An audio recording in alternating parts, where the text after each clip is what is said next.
I think we better get underway because we don't want to cut into the panel time, the real content, but just get things right. I'm Stuart Kerr. I'm a lawyer here at Jones Day. As some of you know, I have a long career in the world of rule of law. It's basically all I've done for the last 35 years. Or as my wife says, if we lived anywhere else, we'd starve because, we couldn't do that work anywhere else. But welcome to Jones Day. I want to tell you a tiny bit about the firm, talk a tiny bit about rule of law and a bit about the program. Jones Day, as you know, is a law firm, a rather large one, 2,600 lawyers, 44 offices, 19 countries. We do quite a bit of work around Africa. We really work in most African countries, though the largest proportion of the work is done either out of European offices, Paris in particular, but also London, some of our Middle East offices, Asian offices, and things like mining work out of the Australian offices. But we hope to do more out of the U.S. I want to let you know that we do, as a firm, have a huge commitment to rule of law. I mean, it's a thing that our chief executive, Steve Brogan, talks about a lot. It means a lot to the firm. The firm puts a lot of effort into it. I mean, one of the expressions of that, of course, is our deep and ongoing support for the work of the Bingham Center around the world. But we do an array of, things from supporting professorships in law in China to human trafficking work in Africa, judicial training in Africa, where we assisted the government of Somalia to accede to the New York Convention for the enforcement of international arbitral awards. We're working with the OHADA countries, that's sort of the mainly Francophone countries, mostly in West Africa, on redoing their common arbitration and mediation law and institutions. We're working to set up an arbitration center for the 8 IGAD countries in East Africa. And domestically, we do a vast amount of the ordinary, although very useful, pro bono work that big law firms typically do. But notably, we have virtually a Jones Day office in Laredo, Texas, that was set up earlier this year when the U.S. government decided it was going to willy-nilly deport people who've been living in the U.S. for many years. We basically rushed to the front to be the first law firm to defend those people, and we have a mass of lawyers there every day, and will for a long while. Conference today, the D.C. office and the London office have assisted in putting it all together. Matt and his colleagues at the Bingham Center, of course, did the heavy lifting, so thank you to them. We hope today that the conference will provide sort of broad and new perspectives on these issues of the panels. One thing we worked at quite carefully is trying to make sure that we're not repeating things that have been talked about a great deal, and we agonized quite a bit some months ago to try and cover issues that are relatively uncovered in fairly fresh ways. So hopefully we will do that. I have a few minor housekeeping items. We were supposed to start, Dr. Kabaruka, formerly of the African Development Bank, was supposed to give the initial keynote address. He had a scheduling problem, so he is going to be here at about 10:30, and the first panel will just kick things off without the benefit of a keynote address, but I'm sure they'll be fine. Could you remember, as standard comment, set your phones to vibrate? If you need to charge phones or other devices, we have some plugs along this wall, and we have power strips out there, so there's plenty to charge for you. If you need to make any phone calls, we'd appreciate it if you could do so out on the terrace, which is where we'll also have the reception at the end of the day today. I think many of you have already discovered them. For ladies' rooms, straight out through that door, dead ahead. And then men's rooms are off beyond the elevators. Also note that there's a nice little cafe downstairs in the atrium.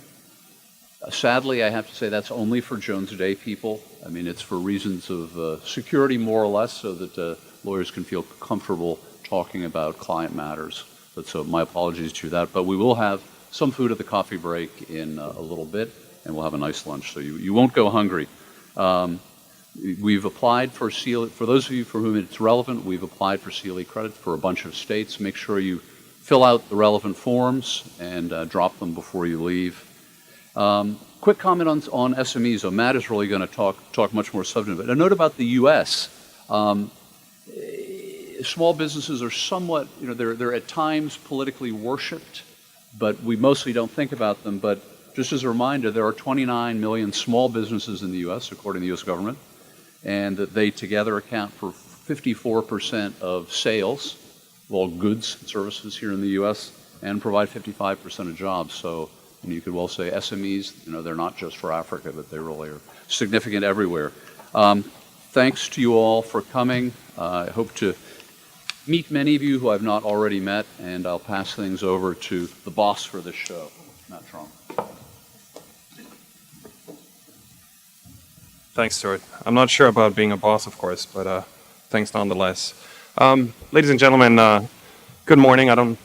Stuart very kindly introduced me. On behalf of the Bingham Center, Jones Day, the other organizers, some of whom couldn't be here today, I really wanted to extend a warm welcome to all of you to this conference on SMEs and the rule of law in Africa, where we'll talk about legal developments, regulatory challenges, and prospective solutions.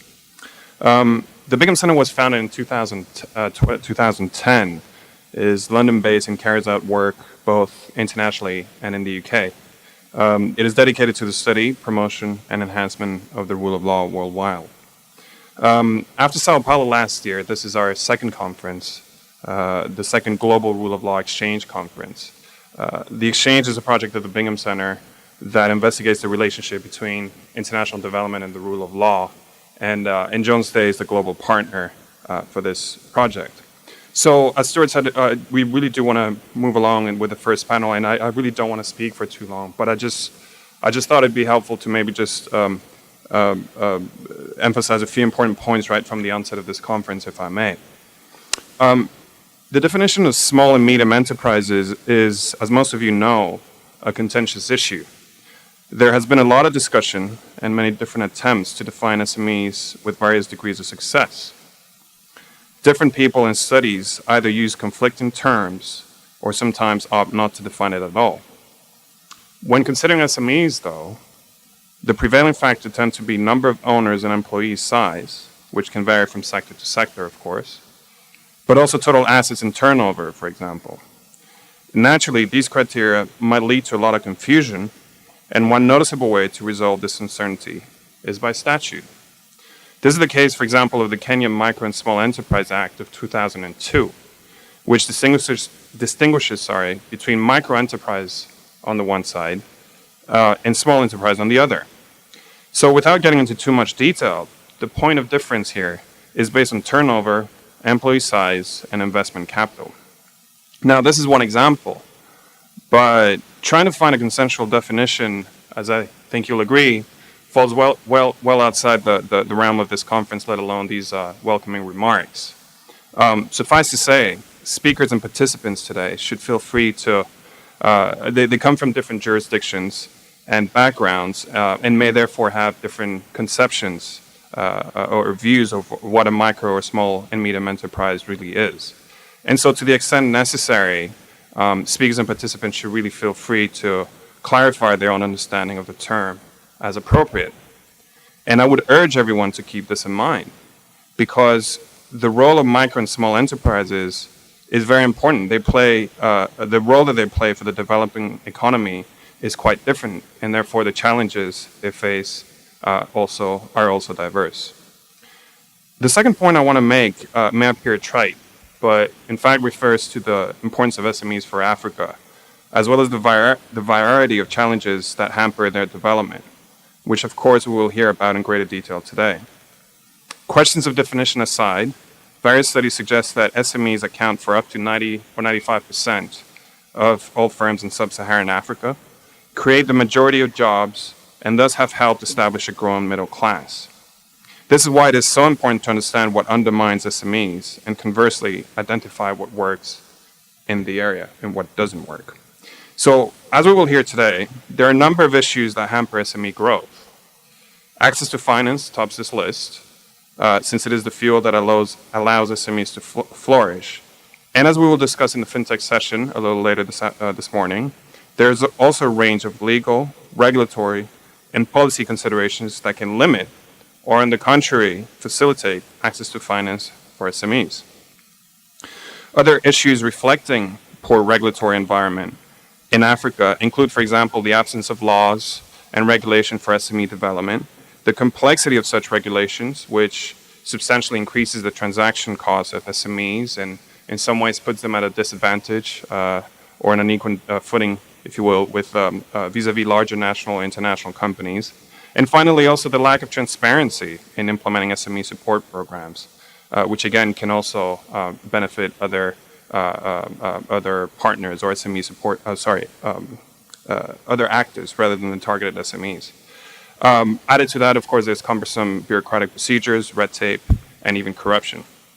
Now, I'm sure today's speakers will give many telling and concrete examples of other challenges affecting SMEs. After all, that is why we're here today. But as we will also discuss, unlocking this spiral might actually require a number of changes on the legal and regulatory front, such as greater transparency of our SME tax rate or better tax enforcement, as well as innovative solutions to access finance for SMEs, which are otherwise left on the fringes of the formal financial sector. As was acknowledged in the recent World Bank Development Report, while some of these problems might require legal solutions, the existence of laws or regulations by themselves is not always enough to secure a desired outcome, such as the development of the SME sector. In other words, good laws may lead to bad outcomes and may be used for bad purposes. So a number of stakeholders have an important role to play in how laws and regulations are implemented. And in discussing these challenges, it is, of course, worth emphasizing the unique characteristic of the SME sector, particularly, again, when compared to larger firms. Now, this brings me to very swiftly to my last point, where, as explained just now, SMEs face a range of legal and regulatory challenges. Well, the rule of law is, in a sense, vital to mitigate these risks. Building on the work of the leading judge and advocate after whom the center is called, Tom Bingham, the center identifies 4 main factors that are enshrined in the rule of law, which are important for individuals as well as for companies of any size. So the first factor is legality, where everyone is subject to the law and not the arbitrary exercise of power. The second factor is certainty, where laws must be accessible and not changed without fair warning. The third factor is equality, where laws must apply equally to everyone. And the fourth factor is access to justice, where official and private decisions must be open to challenges through fair procedures, and where courts must be impartial and independent. The rule of law, then, through these 4 ingredients, is the foundation of a society and a key factor for sustainable development and for stable, broad-based economic growth. The rule of law assists the operation of free markets and the stability of commercial arrangements through clear, non-discriminatory, non-retroactive legislation, which benefits everyone, including small business owners. The rule of law is also important to safeguard corporate legal personality, property rights, neutral courts, and a clear and fair process for the determination of rights and obligations. The rule of law is therefore the cornerstone of a sound business environment, which benefits SMEs as a whole, no matter the country. This is borne out by numerous studies and indicators which tend to show a strong correlation between the rule of law and ease of doing business. What data also tends to show is that where the rule of law is strong, then the regulatory environment is more conducive to starting and operating businesses. Against this backdrop, then, today's conference, as Stuart was saying, provides an opportunity to unpack these kinds of challenges I mentioned a short while ago, to take stock of progress to date and explore the solutions that are required to address the legal and regulatory challenges that SMEs face. Of course, there are a lot of positive stories coming out of Africa, and we definitely want to hear from those as well. Think, for example, of Rwanda, Ghana, Botswana, making significant improvements in easing the cost of doing business, for example, including through better insolvency recovery rates, through less bureaucracy and red tape. Now, as I said, these are some of the stories we really want to hear about, and I'm sure we will. Now, Stuart has already pointed out quite a few housekeeping points, so I won't dwell on those. Suffice to say, I believe that most of you picked up the delegate pack on the way in. That one, of course, as you will have seen, I think, includes one of the earlier agendas, which unfortunately changed in recent days. So I will definitely urge you to look at the screen anyways for the very latest agenda. What we will do is we will commence this conference with the first panel that will really discuss the legal and regulatory challenges that some of the SMEs face in Africa. We will then move on to hear from Dr. Kaberuka on the lessons learned on regulations and business development in Africa. Then we will hear more specifically about the fintech sector or the financial technology sector in Africa in light of its strong impact on SMEs. The Bingham Center has conducted research on this topic with a focus on Kenya and South Africa. And my colleague Anton Denko, who's in the room, will present these findings, followed by some comments and discussions. After the lunch break, we'll hear from our second keynote, Dr. Majoro, the Minister of Finance of Lesotho. And then we will continue the conference with an evaluation of how small courts and commercial courts provide SMEs with grievance mechanisms and suitable ways to access justice. So we'll try to cap this conference by identifying, through the last panel, practical ways of addressing some of these problems that most of the SMEs face.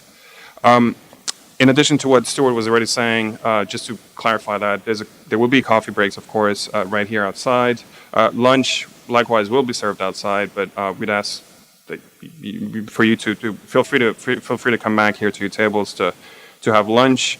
There will be a reception outside, as Stuart was mentioning. Very lastly, the event is being recorded, but unfortunately not live streamed, and playback will also be available from our website shortly after the conference. If you have any questions, of course, feel free to come and find me, find Stuart, maybe Laura Bay, some of you might have seen on the way out. Okay, with that in mind, I would invite the first panelists on the stage, please.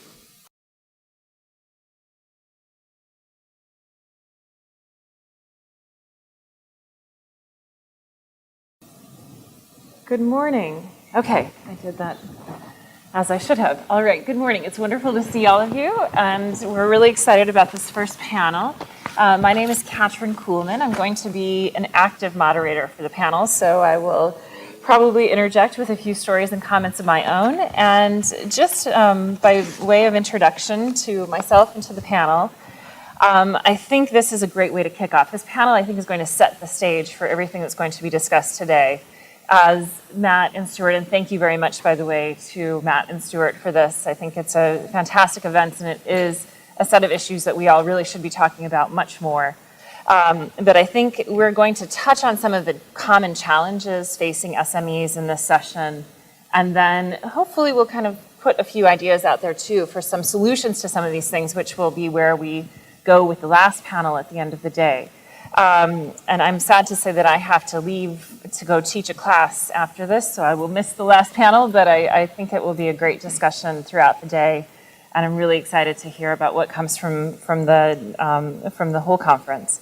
So I've been working in this field for over 20 years in law and development in different capacities. I was a lawyer in private practice, I was in government, and then for about the last 10 years I've been experimenting with some different models for how to think about some of these issues based on what I had seen in the earlier parts of my career.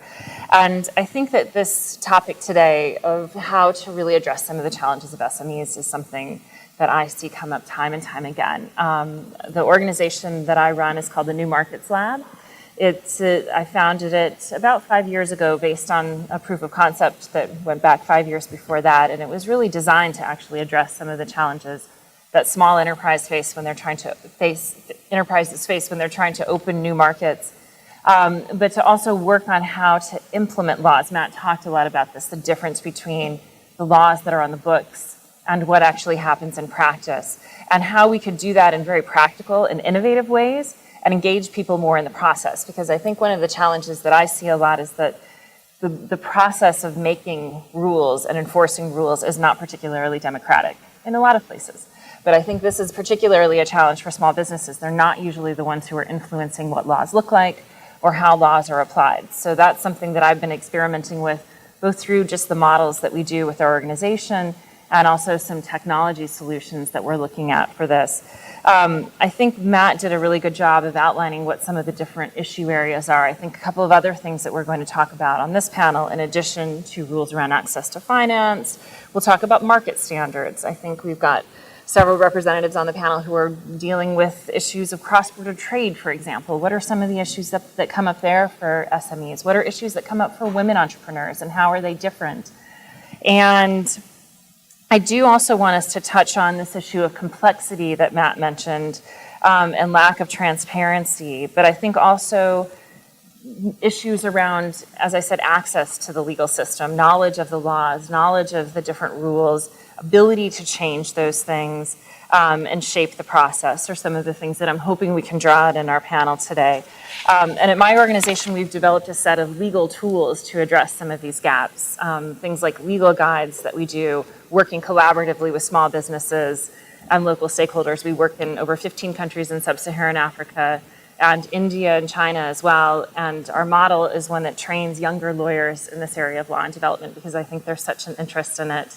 I teach, as I mentioned, and I see a lot of interest from my students in going into work in this area, but it's not always clear exactly how lawyers can find a career path in law and development. So I'm pretty sure we'll highlight some of that too, since we have so many panelists throughout the day who are doing really interesting things.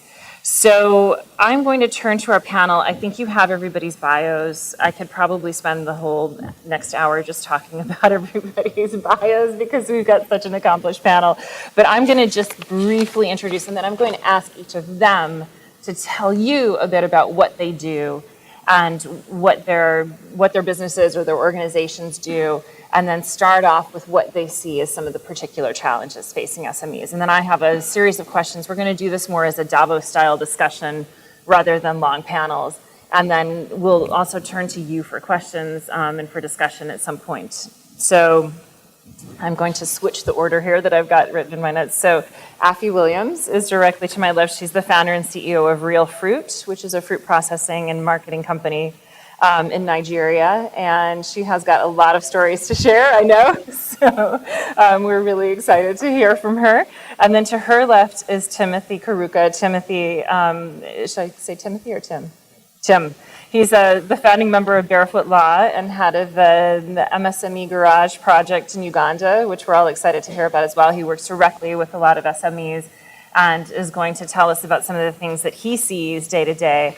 To his left, then, is Olamata Falstar, who is a Mo Ibrahim Fellow at the moment and is working at the International Trade Center in Geneva, which does a great deal of work. I'm sure many of you know the International Trade Center does a great deal of work with SMEs. But prior to that, she was the head of the Senegalese Export Promotion Agency, and so has had a lot of experience from that perspective as well, which I think will be really interesting to hear you contrast these two experiences.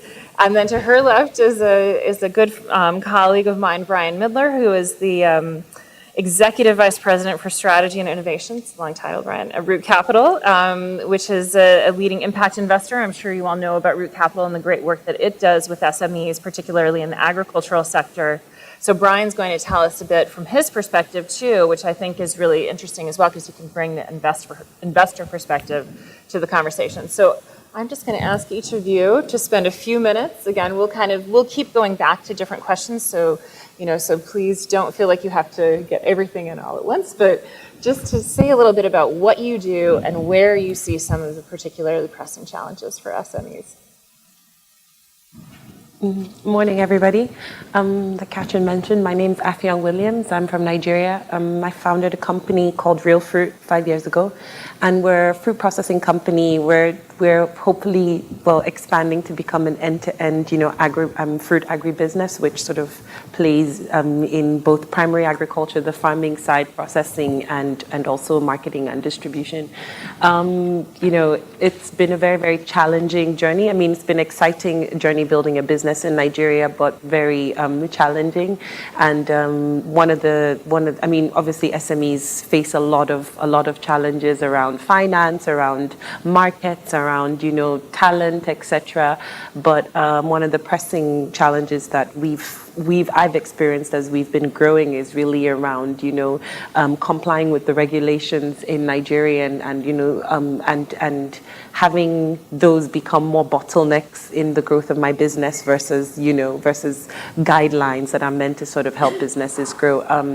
In the past year, we've had a lot more we've had a lot more delays from regulatory agencies around getting us the certification we need to basically sell our products in both locally and in new markets. And also, we've also seen the effect of duplicate government agencies and policies that allow for, different agencies doing the same thing to basically have the right to have basically power over us, in the sense that they're able, we have 2 agencies or 3 agencies saying that they're regulating the same thing and we have to comply with all of them.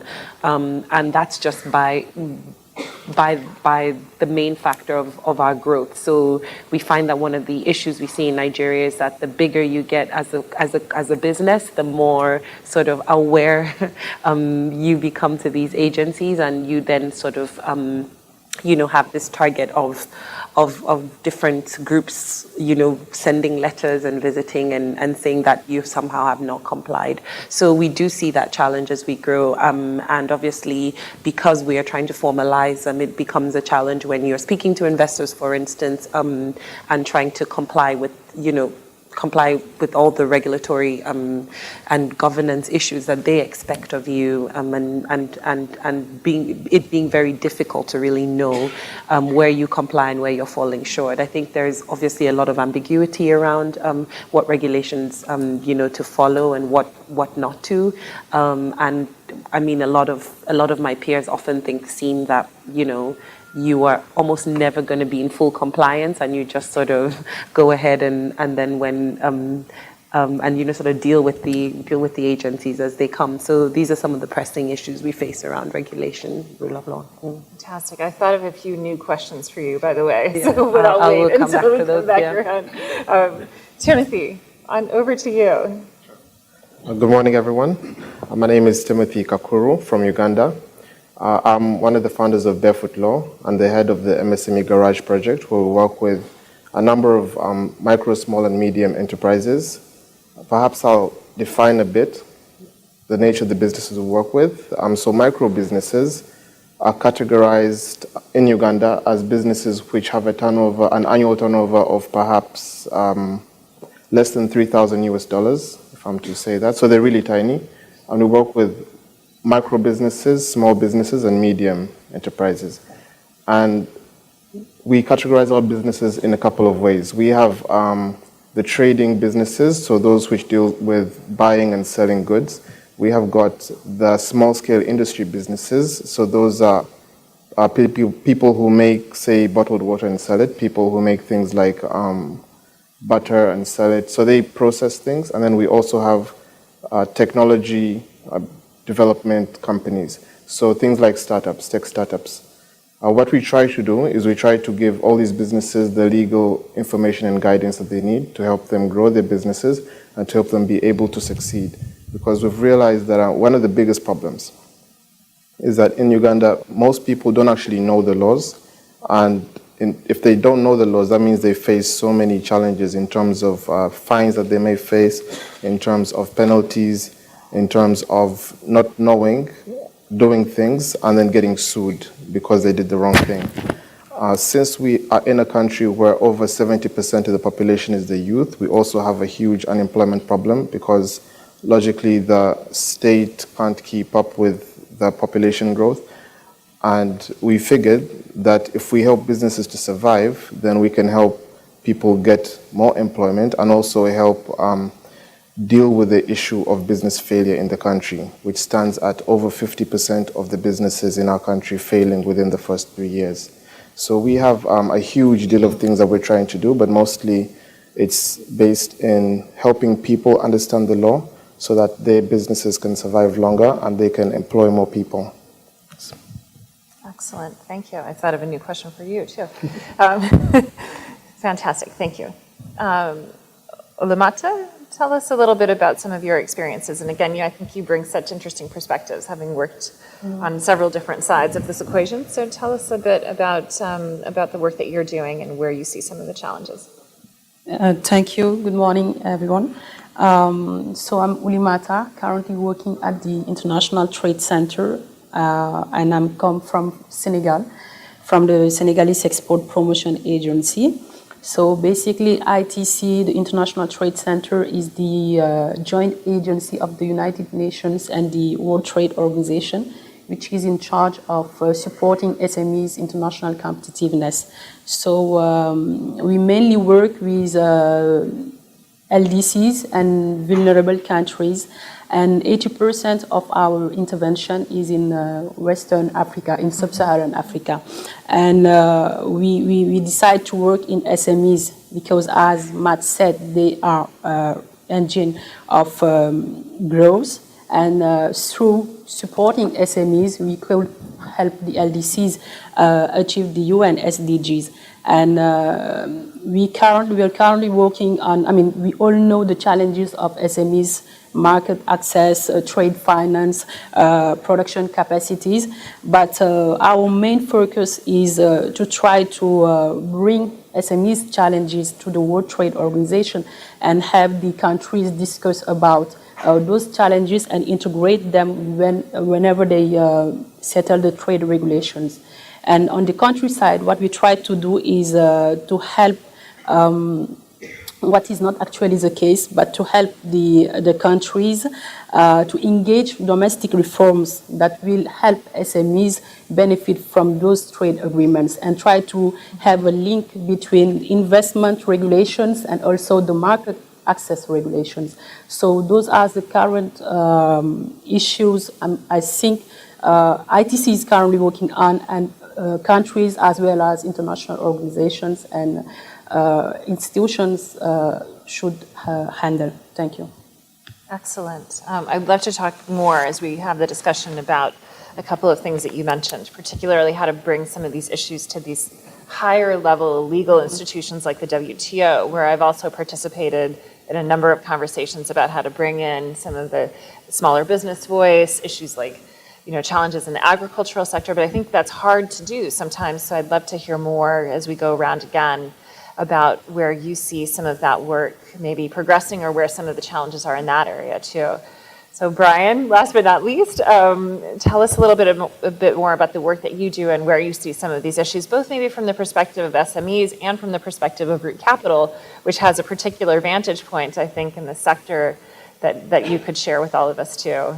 Sure. So Brian Milder from Root Capital. We're a nonprofit based in Cambridge, Massachusetts. We work across Sub-Saharan Africa, Latin America, and Indonesia. And our mission is to grow rural prosperity. There are 500 million small-scale farmers globally. The majority of the world's poor depend on agriculture for their livelihoods. 50 million small-scale farmers in Africa. And when we got started in the late 1990s, it was seen that a lot of farmers, we initially started working in Latin America, Mexico.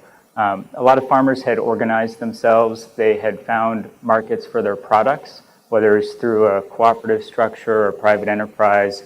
And so you had supply of goods, in this case, fairly traded coffee, organic cocoa, specialty products. There was demand, but banks weren't willing to finance agricultural businesses that didn't have any collateral, that didn't have a track record, that were hours from the local, the nearest city where the banks were based. And so we started to fill that gap by offering working capital loans and lending based on demand of product. So instead of taking fixed assets as collateral, as most banks traditionally do, we lend against the future sales that those businesses had secured from buyers. We're now working in about 12 African countries. We'll lend about $50 million to around 100 SMEs in Africa this year. And those businesses aggregate a few 100,000 farmers. So each of those businesses is purchasing from a few hundred or a few thousand small-scale farmers, connecting them to markets, so more direct market access, paying higher prices, often providing training to boost productivity, access to credit, inputs. And so we really see agricultural SMEs as engines of economic growth, and they have this enormous potential, but they tend to be locked out of the banking system for a number of reasons. So maybe stop there, but happy to going with that, circle back. as we go back around. Thank you, and you guys are all perfect, by the way, and your comments. Okay, so I have quite a few questions. Some of them I shared. I think some of them you have in the packet, but now I have a number of new questions listening to each of you speak. And Afi, one of the things that I wanted to ask you about, and this came up on our call too, but I think you really highlighted this now, is that as businesses grow in size, they become a lot more noticeable. And so your ability to, I mentioned this in my framing remarks, I mean, I think that being able to shape what the regulatory process looks like is something that is part of every legal system, right? Every country has some kind of a give and take between the private sector and the government. I worked at the U.S. Trade Representative's office for many years, and we met continuously with companies that were having issues going into other markets. But obviously for smaller companies, that can be a bit more challenging. And then you reach a certain threshold where you're growing, and it becomes challenging in a different way. And I wonder, it's interesting to me that our models for how you engage with government are still so old school in some ways. You know, you go to somebody's office, you talk about something. I wonder if you could both share with us how you see some of that playing out. Like, are businesses really voicing their concerns? Are they worried about doing that? And could we perhaps think about ways that that could be done a little bit more anonymously? Are there other models that we might be thinking about? I mean, I'd be able to think about in this area too, because I think it's troubling sometimes, and a lot of companies are afraid to stick their necks out and say what's bothering them. I see this time after time. So say a little bit more about that, because I know you've had direct experience with this. Yes, I have indeed.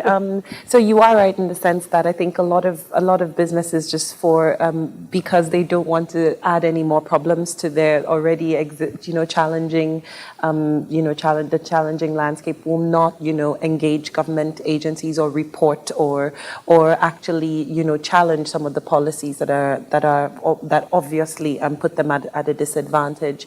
I think for most, developing countries, it's the same thing. In Nigeria, there's always the fear that it would actually just simply delay whatever process you have if you're trying to complain or correct an inefficiency or note it.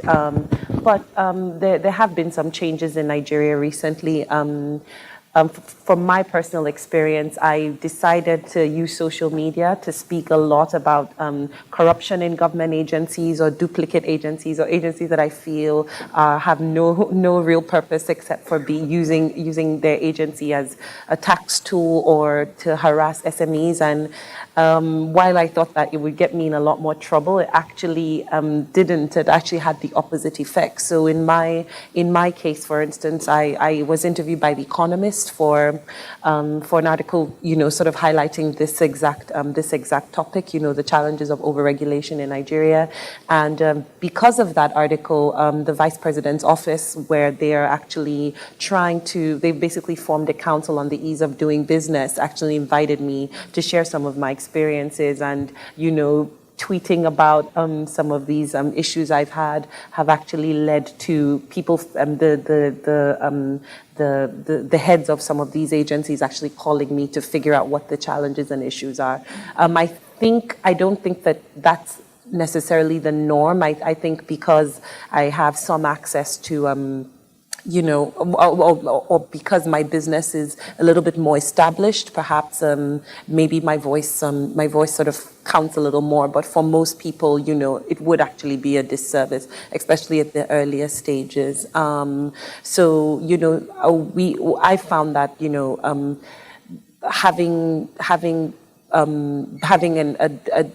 basically having a door to the government through one of these sorts of councils where you see a sort of interest from the government to try and really listen to SMEs has been very helpful. I've tried to volunteer as much as I can in terms of meeting with them and talking through my challenges around cross-border trade, around duplicate agencies, around non-transparent costs of actually complying with regulation, and it seems like there is a concerted effort. The other opportunity, which I'm not necessarily like looked into because I'm not really confident about the strength and the motives of the Chamber of Commerce's, but I know that that's also another opportunity for small businesses to get more involved. But these are very like institutionalized political groups. I mean, the Chamber of Commerce is, but it is another way where government sort of listens to business through, and perhaps if younger businesses sort of get involved more, that may work. We're actually having that discussion yesterday, and it seemed like an opportunity as well. But primarily, speaking out has been positive for my business, and just being heard, and those issues I've had being acted upon, which is surprising but positive. Yeah. Yeah, that's really exciting. Do you see other businesses taking inspiration from that, or starting to come to you about some of their challenges? Is there some way of kind of, is there a collective action movement, I guess? I think, yes, with a certain cadre of business. I think, for businesses that are more formal, I mean, a lot of businesses are informal and actually don't want to be formalized, because that's when you get a lot more shakeups from government agencies. I mean, and I term them so strongly because they are, they're not, when you have a government agency coming to say you've not complied with something, there's not like a middle ground around saying these are the steps you take to comply.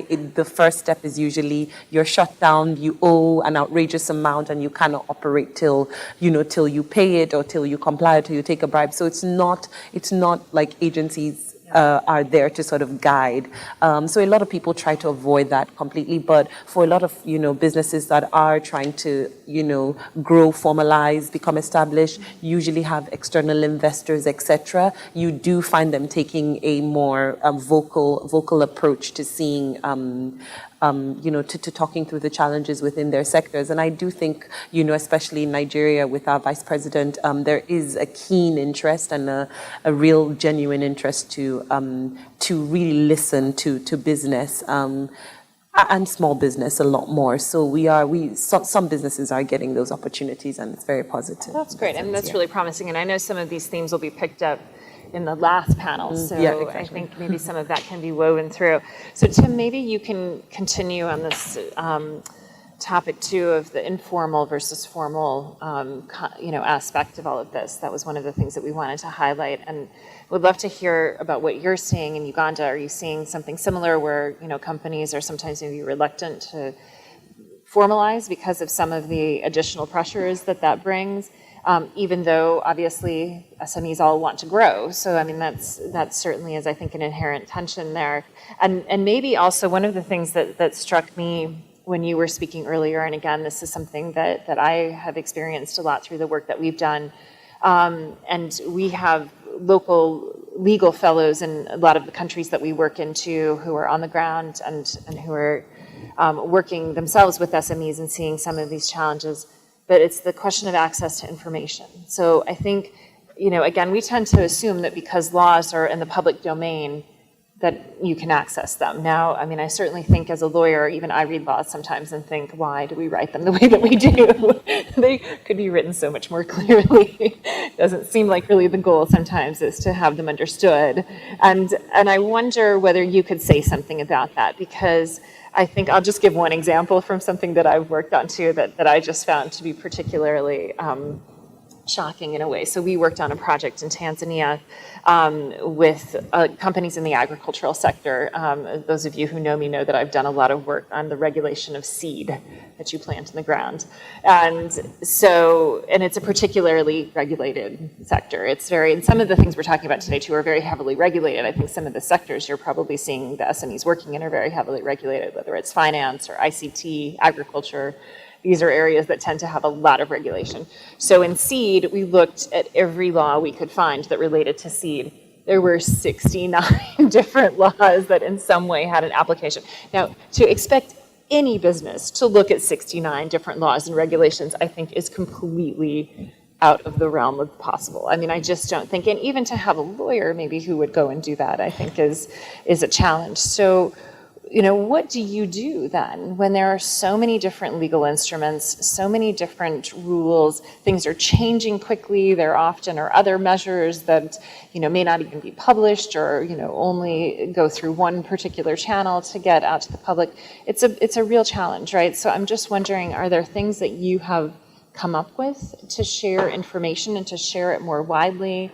And how do you see that also as maybe being a factor in this question that I think Afi raised, which is, companies trying to make this decision on whether or not they should formalize and, and that comes with, I think, both legal protections and growth potential, but some of these other issues as well. Yeah, I think I'll answer your second question first because it touches on the first one. So you are right. Even though we have increasing number of people who are literate, who can read and write, some of these laws need more than being able to read. They need like some divine intervention sometimes, where even lawyers have to debate on what they mean. So we do have that issue, and it's really big, especially since in our country, unfortunately, the distribution of laws isn't so wide, and there isn't much simplification of the laws. So that's one of the things we've tried to do. We've tried to put out the laws and simplify them as much as possible, sometimes putting them in colloquial terms and using like stories to teach people about this. What we also try to do is we try to publish as much as possible, both online and offline, guides on how to follow the law and what to do if you encounter certain situations. We find that because people don't understand the law, and they can't be blamed for not understanding it because it really is hard to understand in some cases, especially to do with businesses. We find that sorry, they normally try to avoid formalization. At least those business owners who do not have so much money and do not have a lot in terms of startup capital, let's say, both money and equipment, they try to avoid them, although we try to send them through various forms of formalization. And one of the reasons, though, is because they don't actually know exactly what they need to formalize. They don't know how they need to formalize. We have different types of formalization. We have partnerships, we have companies, we have got trustee groups which can be incorporated for business. We have companies limited by guarantee, which is different from the profit-making companies. We have many types of formalization, but they don't know which one their business needs to survive. And so most people will opt out of that. The other reason is also because when you're formalized, then the government can see you. They know what you're doing, and they will eventually come for their taxes. And the process of tax assessment, the process of tax assessment is also a really big one because ordinarily, and the law does say that people should be able to assess their own tax liability, but most people can't calculate that, and they need help with doing that. And when the government does it for them, then there's a high chance of the government getting it wrong, of course, to the government's favor. So they'll get it wrong to a larger number than a lesser number. And these people don't know what to do with that. I'll give you an example. Earlier this year, we had one of the businesses we work with. The person was being asked for taxes that exceeded the amount of money she made the entire last year. And taxes are supposed to be on your profit, not even on, yeah. So it was one of those situations, and she was terrified because, like I said before, the processes of going through, the steps of going through these processes are not widely known, even though the agencies, so the Uganda Revenue Authority does publish and does try to put it out. It doesn't reach everyone. So she didn't know what exactly to do, whether she has to pay the money or whether she has to just close the shop and disappear, which is quite easy to do in our country. And she came to us, and for us it was simply, that's okay, you can appeal it. But not everyone is talking to us yet. And a lot of people have to close their shop when they're told to pay more money than they earned in a year. And that's a huge problem that we have. And that's what actually stops people from incorporating, because they find that they can't really keep up with the requirements that they have for their businesses. Yeah.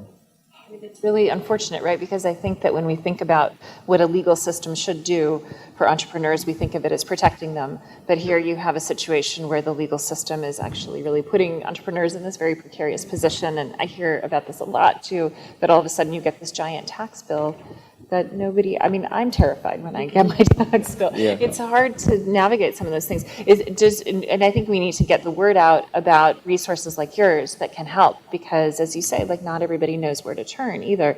And you're helping with things like tax, you're helping with business registration. What other sorts of things are you substantively, working with your clients on? Another really big one that we work with is contracts. Okay. So we have a huge portion of the people who do business doing business informally. So I will say you're my customer. You come to me and say you want to buy 5 boxes of mineral water, and we'll agree verbally. We won't have anything in writing. And that makes it really hard for me as the business owner to come after you if you don't pay me at the time that we agreed, because we don't have a contract. And so what we try to do is we've come up with sort of template contracts, which are really simplified and both in English and the local language, where people can just fill in the gaps. So the name of the buyer is this, the name of the seller is this. The buyer agrees to buy, and then we leave a dash for them to fill in what they're buying or selling. And they agree to pay this amount. Payment shall be done by the date. And that's really simple. But again, for both parties, it compels them to perform their obligations under the contract. And we've seen a lot of our businesses that we work with currently, they had issues of supplying. Say someone is owning a restaurant that delivers food. This happens especially in election period, where people who are running for a certain office, say mayor or member of parliament, they contract restaurant owners to supply food to their supporters. But if they lose, then they don't want to pay this money. If they win, then they may pay the money. But if they lose, they don't want to pay.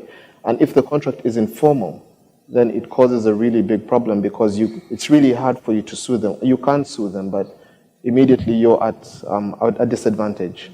And so one of the things we're trying to do to help these businesses is help them make sure that they always create written contracts where the money value is significant enough to damage their business.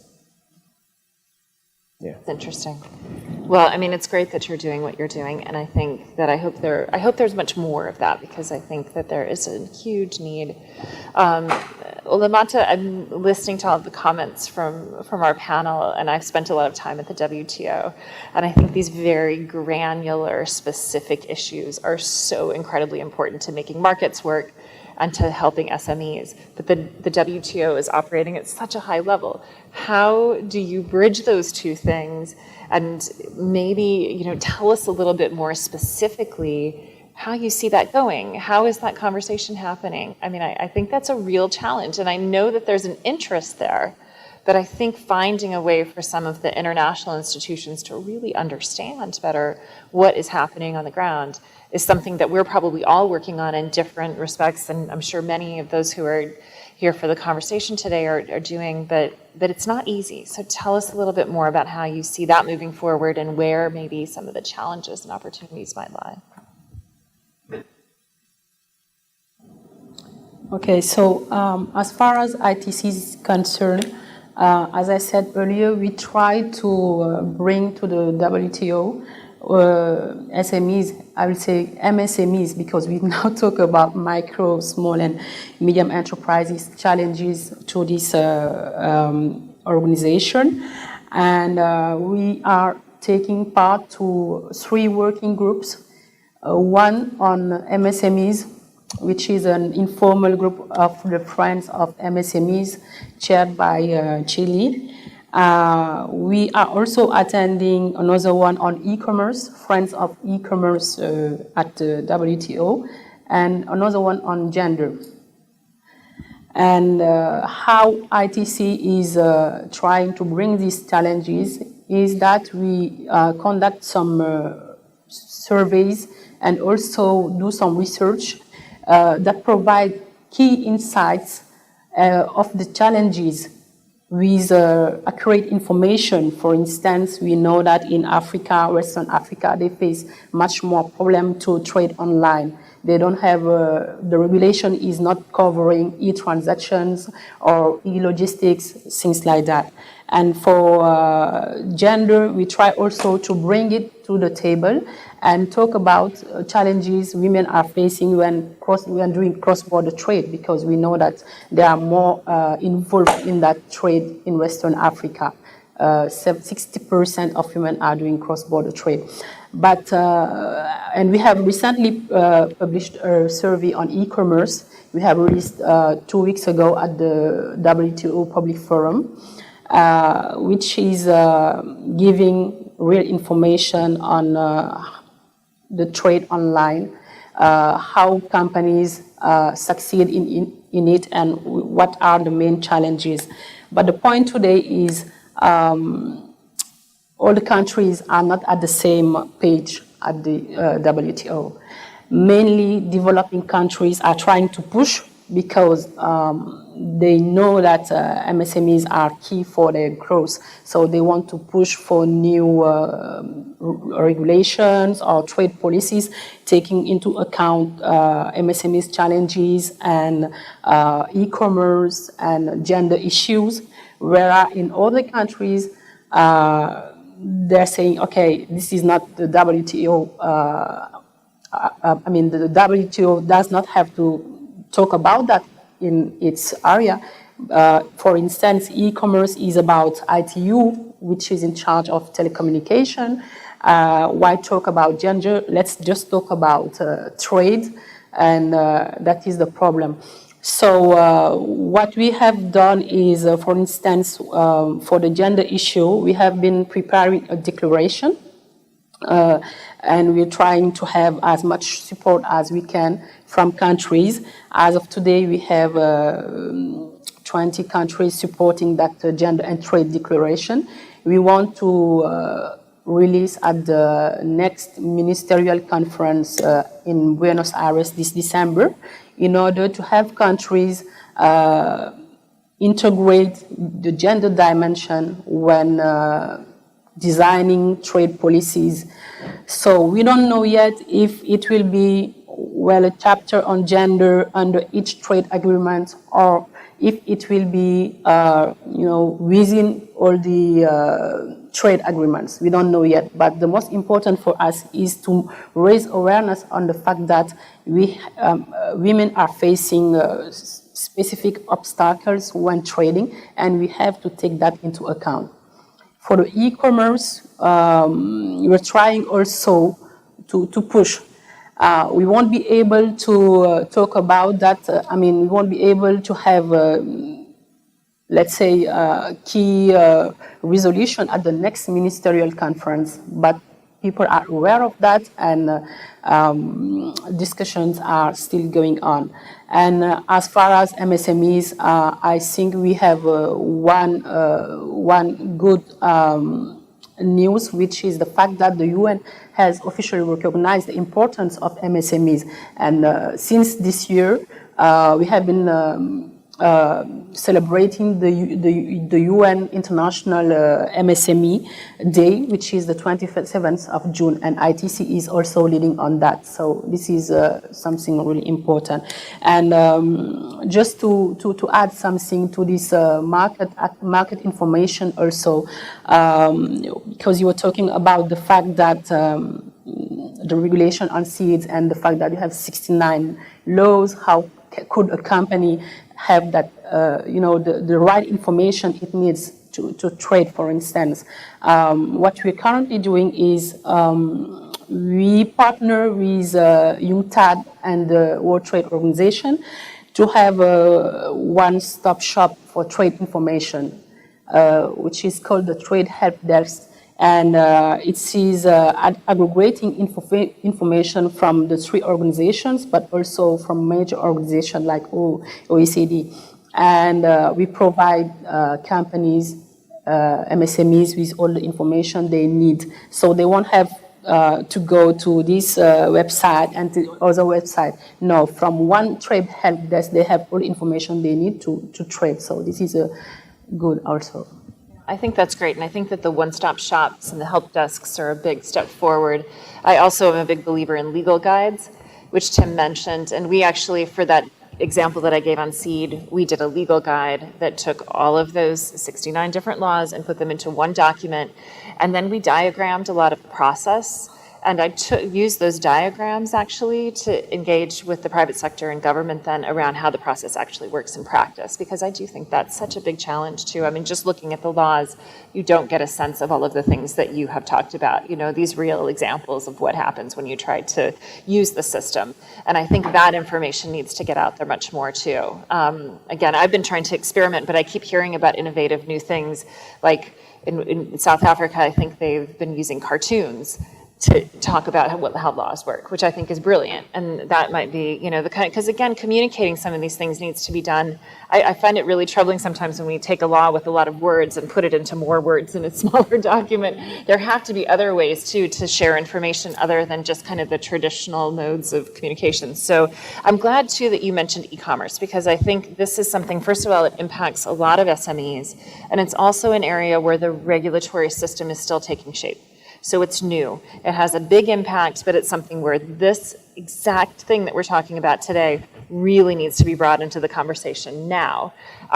So that, I think, maybe is a place, too, where there could be a lot more collaboration going forward. We're also going to work on a legal guide with CITE, the Center for International Private Enterprise, which is chairing the last panel. And maybe that's a place for more collaboration, because I think that's going to be really a big up-and-coming area. And I think services in general, too, they don't get as much attention sometimes, in, at least in trade circles, but even in some of these other things, they're different than, you know, some of these very kind of, I tend to work at the kind of, I guess, the sector level a lot. And services is where a lot of SMEs are entering into business. And again, they're really heavily regulated. And knowing the rules is a challenge. Shaping them is a challenge, but there are a lot of opportunities still as some of these sectors, you know, kind of move forward. So thank you for mentioning that. I think that's really important. So Brian, I think financial services is another example too of a sector where things are really changing a lot. And you talked about how Root Capital is engaging in a different way in the financial services sector.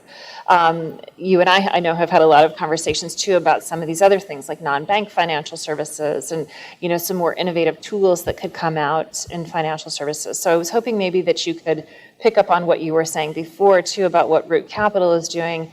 Maybe take this thread that we just talked about of, you know, these emerging sectors, and how do you make sure that they do develop in a way that really benefits small enterprises and that potential for growth.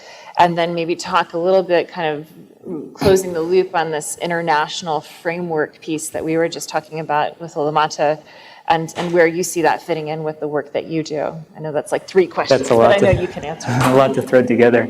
I think where financial services work, it's because there's clear rule of law. You have land title, you have credit bureaus. In the U.S., for example, that you also have a very strong enabling environment. So the Small Business Administration has a guarantee program, and consequently, commercial banks have large small business lending portfolios, but typically accessing 50 or 75% guarantees on those loans. When we think about Africa, those types of guarantee facilities tend not to be available or are difficult to access. We often hear about commercial banks that require 2-to-1 coverage ratios, so guarantees that are worth twice the value of the loan, but then they go out into agricultural areas and they discount the collateral 50% because there isn't a strong resale market. So you're an SME in a rural area of Kenya, Ghana, wherever, you need to have 4 times the value of the collateral relative to the loan you need, and that's just infeasible. And then on the other hand, banks, understandably, they're either required by regulation or internal policies around provisioning and risk management to do secured lending. And so there's all kinds of disincentives for banks, particularly regulated institutions, to lend to SMEs, and SMEs in turn don't meet the requirements. Not to mention what Afi and Tim have mentioned about financial statements and kind of the disincentive to keep records that accurately reflect what your business might be doing, especially if it's profitable. So as a financial institution that needs to make decisions based on cash flows, based on financial projections, it's very difficult to lend when you don't have clear insight into that. What Root Capital has done and other lenders, we have a peer group of other social lenders, and we take a similar approach where we pre-finance purchase orders. And starting in more organized export value chains where there are contracts, we'll pre-finance 60 or 70% of the value of an export contract, say in the coffee, cocoa value chain. And then when that product is shipped to the buyer assigns the payment to us, and we deduct our loan principal and interest and then send the difference to the borrower. So we're able to do a form of cash flow lending. It's worked pretty well, but it works only in certain contexts, and it doesn't apply as well to sales in the domestic market, where most of the economy is needed, most of the finance is needed. So I think there are a lot of challenges, reforms that are required, and maybe one other challenge that I'll mention. I was in Ghana years ago and met with an entrepreneur who's exporting pineapples to the UK.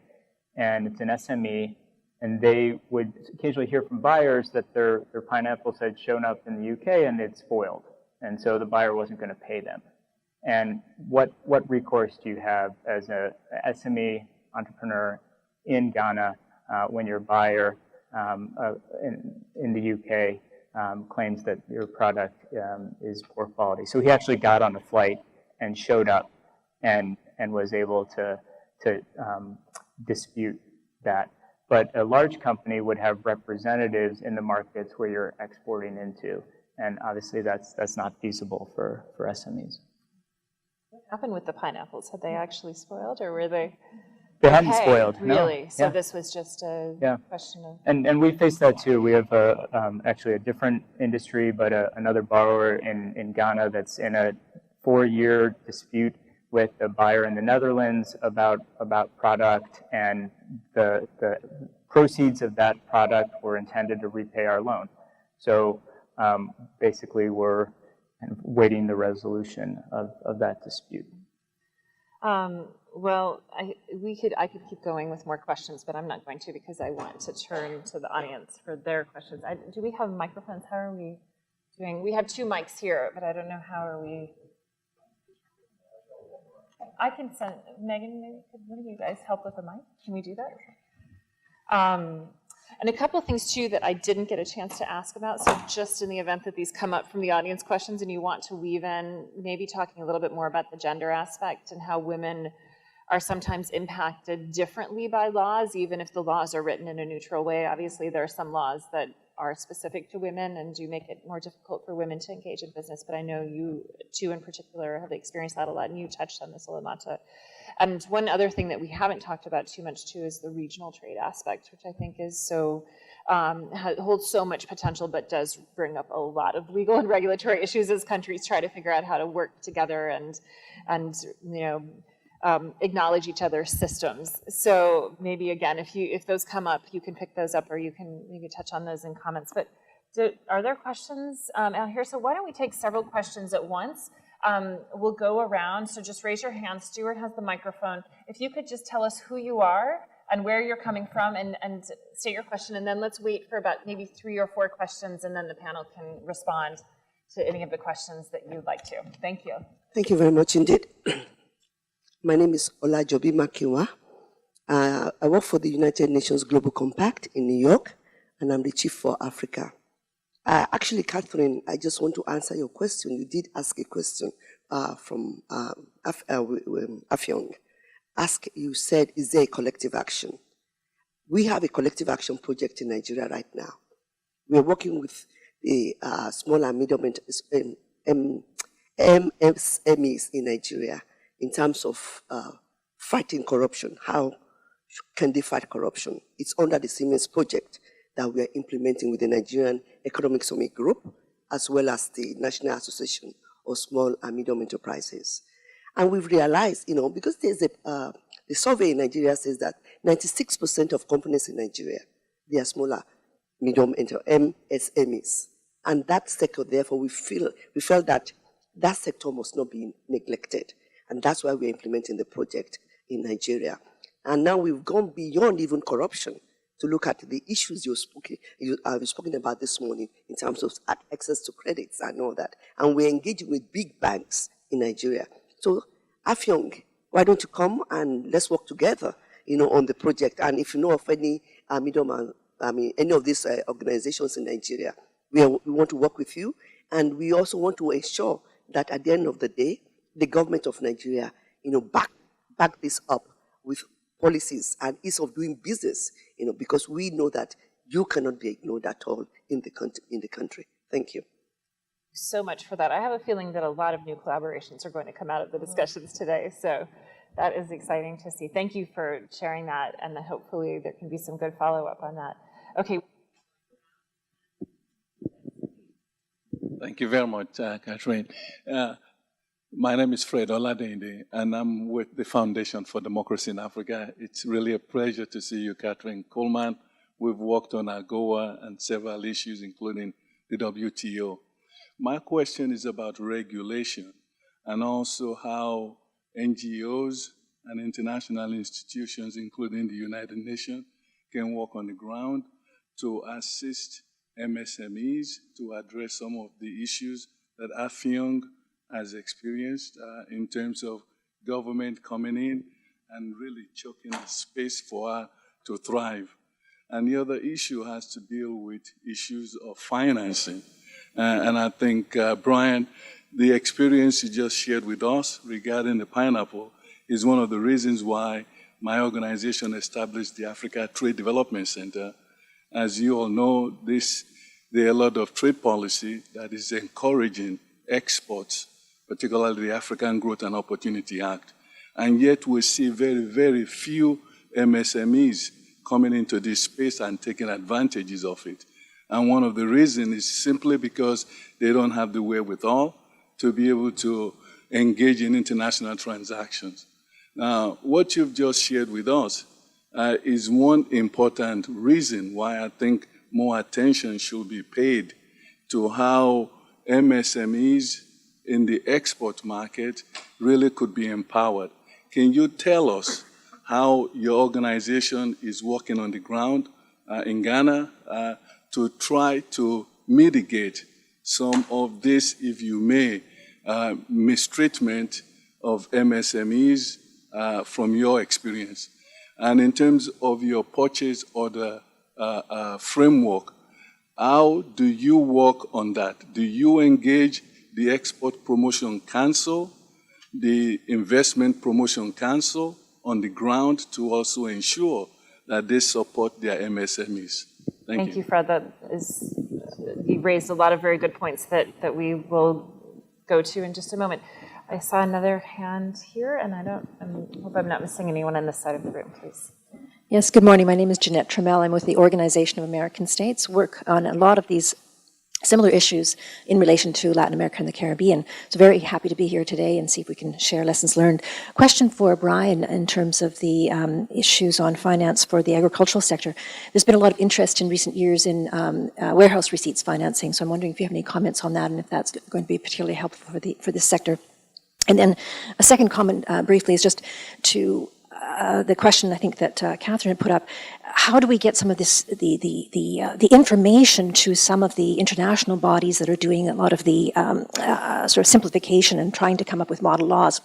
For example, at the OAS, the General Assembly had approved a model law this last year on the simplified corporation. And UNCITRAL is another UN body that is doing a lot of work. Their working group number 1 is working right now on a lot of the kinds of things, guidelines and principles that could try to simplify the process of business regulation. But I'm not sure if there's the liaison at the international level between these regulatory bodies, WTO and UNCITRAL and UNCTAD and so forth. I just wanted to put that point out there as well. So thanks very much. I look forward to the rest of the conversation. An excellent point. Is there one more question? And then we'll just, since these are, I think, okay, sir, and then we'll go ahead. My name is Yaya Fanduse. I normally don't ask questions. I'll just make a 50-second comment. Now, what you are trying to do is exactly important, but it is not sufficient. It's necessary, but not sufficient for SMEs to grow. One of the barriers that SMEs face and which your financial problem face is that the market is small. So that's a major strategic constraint. And you're going to be very good later on. If you're Williams, we're going to make you a multi-billionaire and we'll create the United States of Africa. Okay, very interesting point, and this is why I raised the question of regional trade too, because I think that is a way that then the markets become larger, you can reach greater economies of scale, but that again gives rise to a lot of regulatory issues. We've been talking at the country level and in some cases at the transactional level, but I think that there are a lot of systemic issues that come up here too, and I think regional trade is certainly one of those. I work a lot on how regional trade agreements are implemented in country through a lot of our local partners. And so I think that's something that maybe all of you have something interesting to add on. So there were a lot of different questions. I don't think you have to answer, each of you has to answer each of them, but I'm hoping that you'll respond to some of the points that were raised. And Afi, maybe you could start. Firstly, thank you very much for extending an invitation. I'd be very, very happy to do any work I can to champion sort of like, sort of the issues around regulation in business. But I'll just, touch on the point the gentleman behind said, which is, how NGOs and other bodies can help governments or assist governments with working to ease regulation or properly implement them. I think one of the issues we have, which is the double-edged sword, is that even when you have this kind of forward-thinking goals to try and remove some of these bottlenecks, you are facing a big stumbling block by the way of civil servants, and civil servants don't generally want to actually remove the complexities because every agency and all the civil servants in that agency are sort of like monarchs, as they were. They have powers backed by laws to actually wield a lot of influence, implement punitive measures, etc. And the civil servants in government do stand as a huge stumbling block to some of to removing some of these bottlenecks.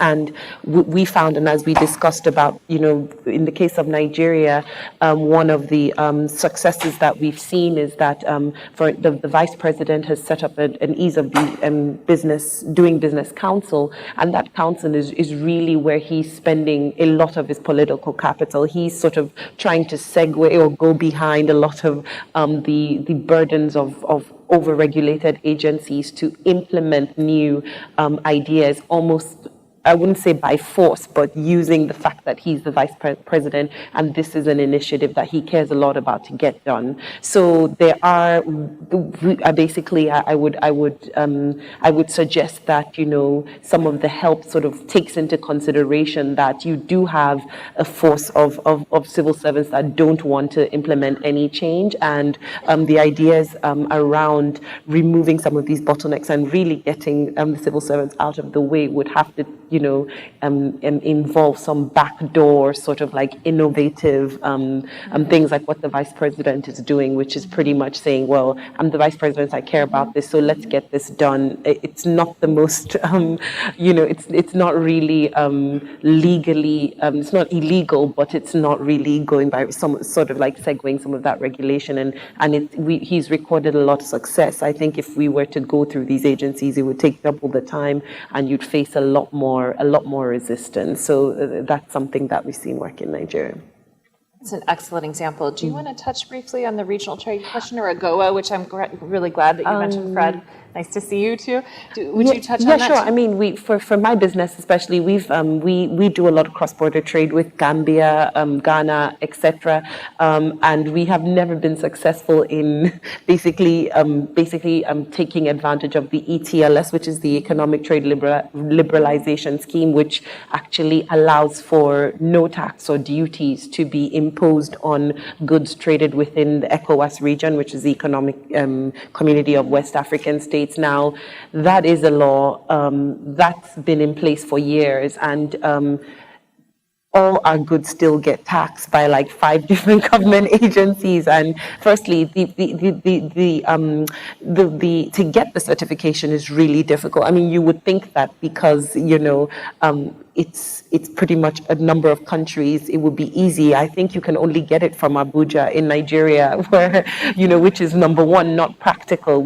Based on our investigations, it takes very long to do. And even at that, we still pay duties on our products. And unfortunately, a lot of these duties are not formal. So, for instance, just back to this presidential council example, you have 5 different agencies at the airport clearing your goods, and all those agencies have the right to have one tax or the other they're collecting, and they all require more than one certificate to clear you to get the goods out. So it's just it's really difficult to comply. So what most of them do is say, well, just pay me a fee and we'll stamp you. And most businesses would do that because you don't have the luxury of being able to comply with getting different certifications from numerous agencies.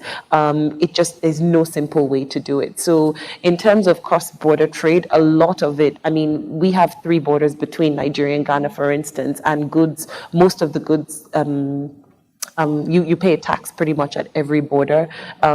The length of time to clear these goods, which is not really clearing because it's just pretty much customs agents just asking for money, just delay, and obviously, especially if it's perishable goods, increase, the chances of these goods actually not coming in good condition. So there is a lot to do. We've never been able to actually, sort of hold up the law and say, we're not meant to pay duties. They would just seize our goods and then we'd have to pay a bigger fine. And so we just pay whatever they ask us to do. So, and that's really disappointing because, we do have too many borders on the African continent in the first place. And just, these further delays don't really help with just competitiveness in business. There's no good news to report on that front, unfortunately. Yeah. But I'm glad you shared that example of ECOWAS, because I think that it is really important to keep in mind that having a trade agreement is important. It's one step. I think Matt alluded to this in his remarks too this morning. Having a law is the first step, but then you need to have a whole process to implement it, and that takes a whole set of different actions and actors. Exactly, and of course the customs agents do not want, and it's not in their interest for that law to be implemented because then all their income would disappear. So there is a lot of intervention to be done, either by way of removing a lot of the unnecessary agents and agencies around, or somehow getting them, putting more checks and balances to make sure that their vested interests don't block the success of the policies. Yep, and it gets more complex when you have more countries involved, obviously. So, but that's a good example. Tim, I'm sure you probably have a lot of good examples too, and maybe you want to respond to some of the questions and comments from the audience. Yes, we do have a couple of examples. Of course, like I said before, most of the businesses we work with are really small. But the few businesses that we do work with, which are trying to engage in cross-border trade, which is mostly with Kenya, and it is, I think, probably a bit easier than, I think it's much easier than what they're dealing with in West Africa. But on our side, the biggest issue that we see at this level is, like Brian was talking about earlier, the issue of finance. So being able to get a certificate that allows you to trade or to sell your goods across the border is quite a problem because they need standardization testing, which costs probably, for one of the businesses we're working with, a gentleman who is dealing in making chocolate honey, something like Nutella, but really nice. He needs something like $7,000 just so he can do the process of getting the machines that he needs to be able to make standardized products. And he doesn't have that money. And he needs to seek financial help for that. So we're going through a few things with him, but to make it short, what he needs to do is get the first certificate, that is the National Bureau of Standards certificate, and then after that he needs to get certification to trade and to export his goods to Kenya. And his biggest challenge isn't that he doesn't know what to do, it's that he doesn't have the money. As far as customs go, we do have similar problems. We do have issues of delays because of perhaps someone wanting a bit more money for themselves than than what the government is asking for. But I think as far as East Africa is, it's not that bad. Yeah. So our biggest issue is trying to help our businesses which want to export their goods to be able to pay for the processes that will give them the certification they need. Thank you. Another excellent interventions again, and so much that we could probably spend the entire day, or maybe much longer than that, going through all of these examples. So we'll have to think about maybe some ways to follow up on some of these things. Lamata, you talked before too about the international level and kind of how that is being bridged. And I thought you raised such a good question about how are some of these international organizations coordinating with each other, which is obviously another challenge of coordination, right? Can you say anything about that? Do you see any movement there? Maybe that's something else to take back to Geneva and see if there could be greater coordination.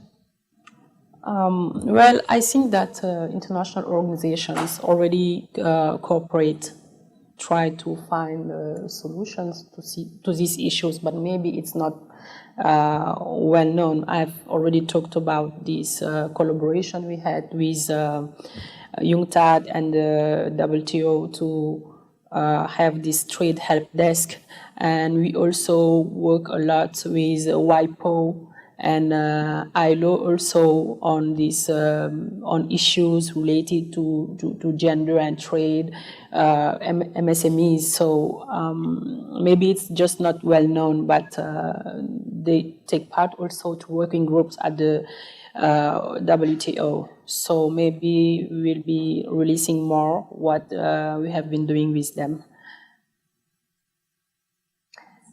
Good. Maybe that will spark some more conversation around that, because there's so much good work happening, and sometimes it could be brought together more. So Brian, I think you're going to have a final word on some of the questions from the audience. I'm glad warehouse receipt systems got mentioned, because I think that's a really interesting example to deal with some of both the legal challenges and the gaps, and also some of the financing issues. And I might just add to that too, other things like lease financing. And when you and I were going back and forth about some of the questions, we talked too about some models, like some of that we have here in the US with the Small Business Administration. So maybe you can touch upon a few of those things in your final response, and then I'll just do a quick wrap up. Sure.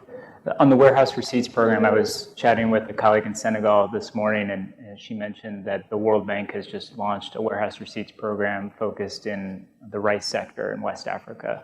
But it's just getting going, so they're having first meetings. I think to the points earlier, in West Africa in general, many of the systems are less developed, warehouse receipts being one of them. In East Africa, most of the countries do have programs, but implemented with varying degrees of success. So we have taken advantage of the system in Uganda, for example, and bonded warehouses, and that's helpful. Certainly absent formal collateral at the level of the business, if we can secure the crop as it's moving from the farm towards markets. But they're still in varying stages of development. And to your question, I should have mentioned earlier, in addition to lending, we do financial management training. So we recognize that a lot of the businesses that we're serving have challenges putting together cash flow statements, understanding their financing needs. So we've developed that training to sit alongside our lending. And we have 25 staff across Africa engaging in loan underwriting and monitoring and training. We engage with the export promotion agencies to an extent, mostly to identify businesses in their networks that might have access to finance needs or financial management training needs. We've done very little in the way of advocacy, however, and I think there's an opportunity there. So in addition to my role at Root Capital, I also serve as coordinator of a group of 11 social lenders called the Council on Smallholder Agricultural Finance. We've been talking with Kathryn and New Markets Lab about collaborating, and I think through an alliance of financial institutions that has a larger reach, we can potentially do more coordination and advocacy around some of these barriers for SMEs. So that's a next step. Well, I just want to close by saying that I think this was an amazing conversation, and I think you all did such a beautiful job of laying out some of the substantive issues, some of the approaches that you're taking, where there are challenges in areas like transparency and rulemaking, access to information, how this is all being translated to the international level, some very practical things like Brian, like bringing in the investor perspective, I think is critical in all of this, because we need to understand both what SMEs are facing and then how they are fitting into, obviously like getting investment into SMEs is one of the big challenges too, and how the legal issues kind of close the loop there. And I would just say that one of the big takeaways too is that there's so much exciting work going on. A lot of your questions and comments raised other things. So I think that there's so much to do here, and these are not issues that any one of us can tackle alone. These are big challenges. So I think that there probably is a lot more collaboration too that could happen, and sharing of some of these stories and approaches and things that have worked and things that haven't worked. And I just want to say thank you again to Matt and the Bingham Center and to Jones Day for hosting, and maybe this is a conversation we can all keep going. So thank you I hope we've done a good job setting the stage for the day, and thank you again to this amazing panel and to all of you. Thanks.